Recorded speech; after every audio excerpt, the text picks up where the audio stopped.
잠도 줄여가면서 부업 열심히 했는데 결국 잘 안 돼서 포기하시는 분들 많으시죠? 저도 그랬는데 이 세 가지를 바꾸니까 적자에서 흑자로 바뀌더라고요. 저는 처음에 스마트 스토어로 부업을 시작했어요. 근데 첫 번째 달도 적자, 두 번째 달도 적자. 그래, 언젠가 흑자로 바뀌는 날이 오겠지. 원래 사업은 다 초반에 적자라고 했어. 라고 합리화를 했는데 회사 다니면서 하루에 4시간만 자고 일하는데도 계속 적자니까 너무 속상하고 허탈하더라고요. 그런데 유튜브 보면 사업 시작 한 달 만에 매출 1,000만 원 했다는 사람들이 왜 이렇게 많은지 그분들이랑 비교하다 보면 아, 나는 사업머리가 없나? 나는 실력이 없는 사람인가? 이런 생각이 들면서 자존감도 깎이고 멘탈이 나가더라고요. 이대로는 정말 안 될 것 같아서 도대체 뭐가 문제인 건지 진지하게 고민을 해봤습니다.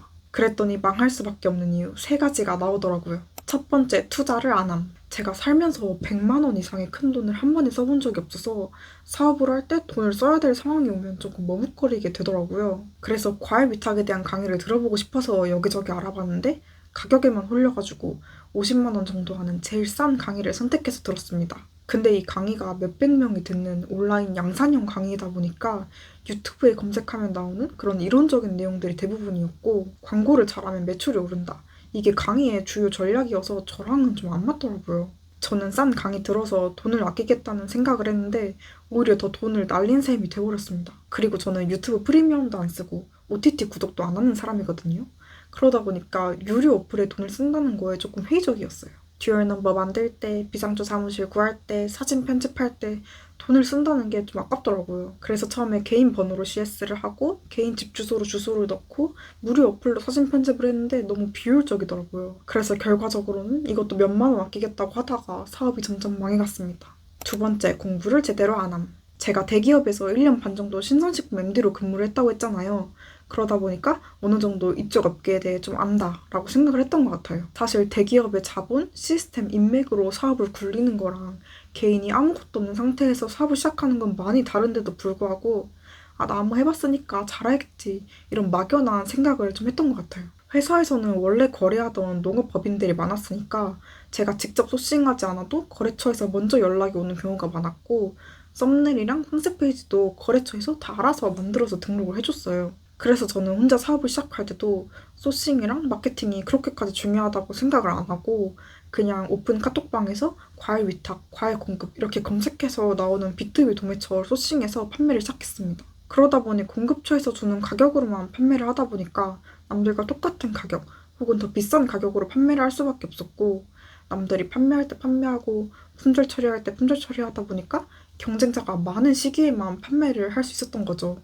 이러다 보니까 잘 안 되는 건 너무 당연했던 거였어요. 그리고 대표 이미지랑 상세 페이지를 제가 직접 제작해서 올렸어요. 샘플 시켜서 집에서 열심히 촬영하고 미리 캠퍼스에 있는 템플릿 사용해서 상세 페이지 만들었는데 지금 보니까 퀄리티 정말 별로더라고요. 지금은 제가 봐도 별로 눈에 띄지도 않고 먹음직스럽지도 않은데 그때는 혼자 하다 보니까 이 정도면 괜찮지 않나? 라는 착각을 조금 했던 것 같아요. 그리고 쿠팡이 셀러들한테 갑질한다는 얘기 많이 들어보셨죠? 저도 회사 다닐 때 쿠팡한테 수수료, PPM, 성장장려금, 광고비 다 주면 남는 거 하나도 없다.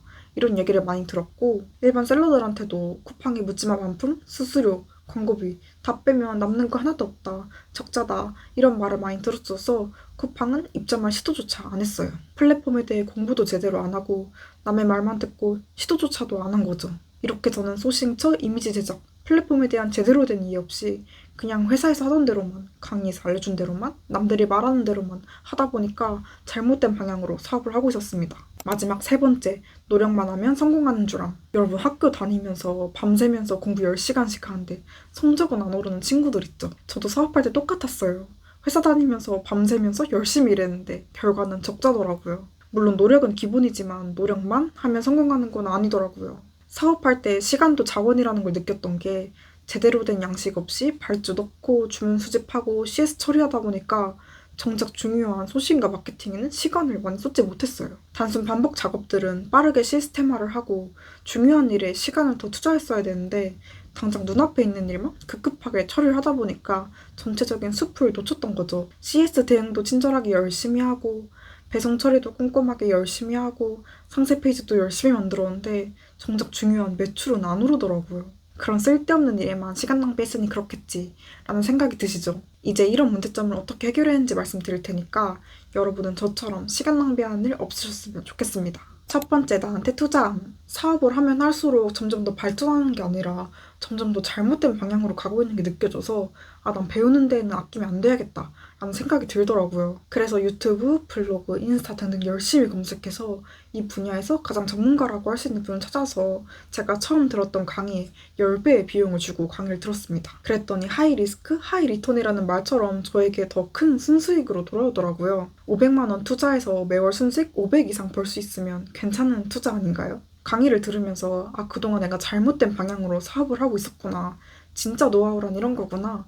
라는 깨달음을 많이 얻을 수 있었어요. 그러니까 여러분도 제가 예전 영상에서 말했듯이 강의를 고를 때는 꼭 이분이 진짜 전문가가 맞는지 잘 알아보고 신중하게 선택하셨으면 좋겠습니다. 그리고 듀얼 넘버, 사진 편집 등을 위한 유료 어플들을 사용하기 시작했는데 시간 절약과 퀄리티 면에서 너무 만족스럽더라고요. 듀얼 넘버가 있으니까 그동안 개인 폰에 계속 울려댔던 CS 전화를 일일이 받지 않아도 되고 문자나 게시판으로 소통할 수 있게 되었고 대표 이미지를 유료 어플로 편집을 하다 보니까 퀄리티가 좋아져서 클릭률도 더 올라가게 되더라고요. 그동안 왜 진작 안 썼을까 라는 후회도 되면서 나한테 투자하는 건 너무 아끼지 말자 라는 깨달음도 얻게 되었습니다. 두 번째, 제대로 된 방법을 공부함. 이렇게 저는 전문가의 강의를 듣고 제대로 된 방법으로 사업을 하려고 많이 노력했어요. 오픈 채팅방에서 찾은 B2B 공급처가 아닌 제가 직접 100군데 이상의 농장에 연락해서 저렴한 가격으로 누구보다 빠르게 소싱을 하고 유료 사이트를 활용해서 퀄리티 높은 대표 이미지를 제작하고 스마트 스토어와 검색 광고에 의존하지 않고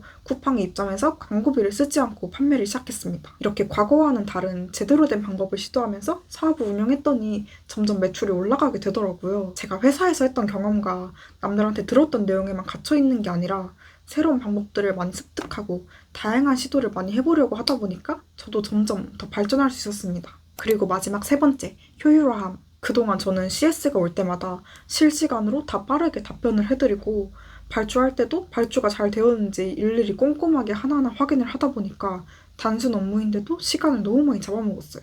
그래서 CS는 하루에 딱 한 번, 1시간만 하기로 마음을 먹었습니다. 발주도 주문 마감 시간을 정하고 엑셀로 양식을 만들어서 하루에 딱 한 번, 30분 안에 끝낼 수 있게 만드니까 시간이 확 줄어들더라고요. 이렇게 효율적으로 사업을 운영할 수 있게 시스템 바꾸다 보니까 결과적으로 소싱과 마케팅에 쓸 수 있는 시간이 늘어나면서 매출도 자연스럽게 오를 수 있었습니다. 오늘은 이렇게 제가 겪은 여러 시행착오들을 말씀을 드렸는데 여러분은 저와 같은 일을 겪지 말고 더 빠르게 성공하셨으면 좋겠습니다. 사업이 잘 안 될 때 역시 강의는 다 사기야. 나는 실력이 없나 봐. 이런 부정적인 생각만 마음에 가지고 있기보다는 문제를 빠르게 인식하고 그걸 해결해 가려고 노력하다 보면 언젠가 빛을 볼 수 있다고 생각을 합니다. 저도 초반에 어려움이 있었지만 지금은 순수익 월 500 이상 꾸준히 내는 셀러가 되었듯이 여러분은 충분히 성공하실 거라 믿어요. 그럼 오늘 영상도 끝까지 봐주셔서 감사드리고 도움이 되셨다면 구독과 좋아요 부탁드릴게요. 감사합니다.